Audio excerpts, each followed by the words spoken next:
Quando nós temos um pensamento de mover alguma parte do nosso corpo, esse pensamento é processado na cabeça, no córtex cerebral. Criado esse pensamento, que é um estímulo elétrico, ele tem que viajar até o músculo para que ele possa mandar o músculo contrair. Essa viagem se faz até a medula espinhal e da medula espinhal até os músculos. A viagem do impulso elétrico se faz através do nervo periférico. E é sobre isso que nós vamos falar hoje. Eu sou o Dr. Jaime Bertelli, professor de medicina da Universidade Federal de Santa Catarina, na disciplina de cirurgia. Este vídeo sobre regeneração nervosa é o nosso trabalho de conclusão do curso, ou o projeto de conclusão do curso, da Universidade Federal de Santa Catarina sobre divulgação científica nas diferentes áreas e métodos de pesquisa do ano de 2024.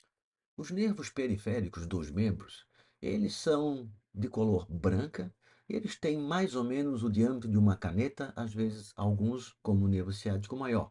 E eles têm nomes que nos permitem identificar sua localização e sua função. Se nós tomarmos um segmento de um nervo periférico, um corte transversal, como quando se corta um charuto, prepararmos para a histologia e examiná-los sob um microscópio, nós vamos ver um padrão de pequenos fascículos dentro desse nervo. Isso são as fibras nervosas. É como se fosse um cabo de telefone e aquela quantidade de fibras dentro daquele cabo de telefone. Cada fibra dentro de um nervo é responsável por uma função, que pode ser mediar a sensibilidade ou motora. Dentro de cada fibra nervosa existe um sistema circulatório.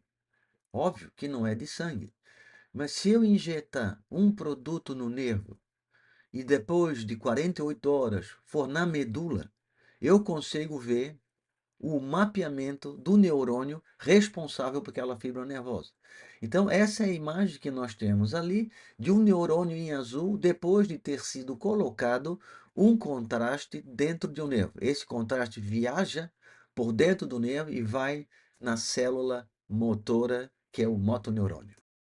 Então, a lesão de um nervo periférico pode levar a uma paralisia ou a perda da sensibilidade naquela região inervada por esse nervo.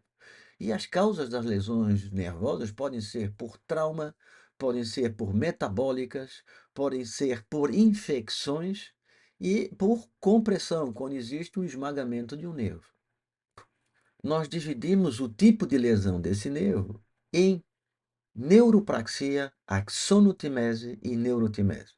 O que esses termos que vêm do grego identificam? Se for uma neuropraxia, é, por exemplo, o sujeito que dormiu em cima do braço e acorda no outro dia com o braço paralisado. Essa é uma lesão que vai voltar a funcionar, ou seja, vai haver recuperação sem nenhum procedimento cirúrgico. Isso é questão de dias ou semanas para ver a recuperação. Se existe um estiramento no nervo de um grau pequeno, a lesão é mais profunda, mas também existe a possibilidade de recuperação espontânea. Essa lesão nós chamamos de axonotimese.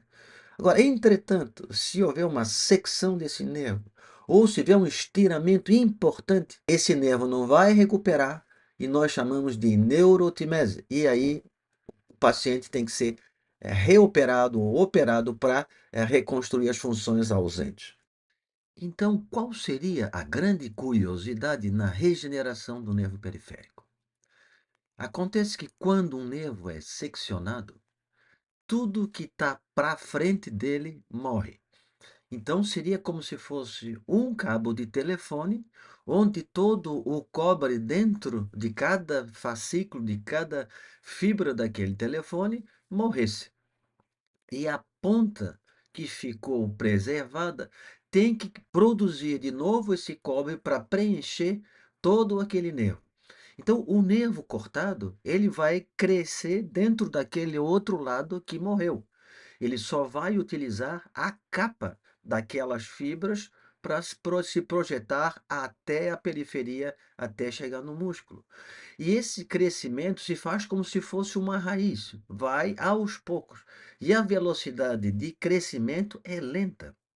Às vezes a gente fala em 1 milímetro por dia, mas é menos do que isso, porque um nervo de 3, 4 centímetros de comprimento pode levar 4, 5 meses para voltar a funcionar.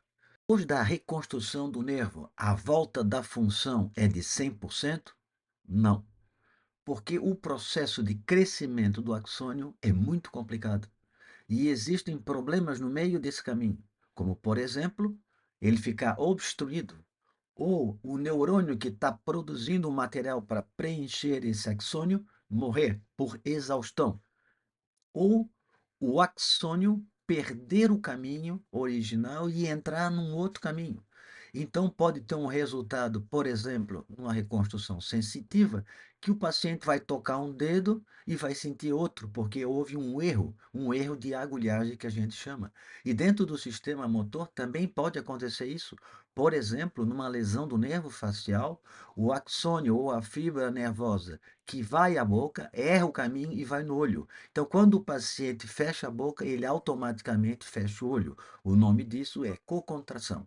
Então, o resultado da recuperação de um nervo nunca é 100%, mas é muito melhor do que aquele prévio, ou seja, do estado da paralisia.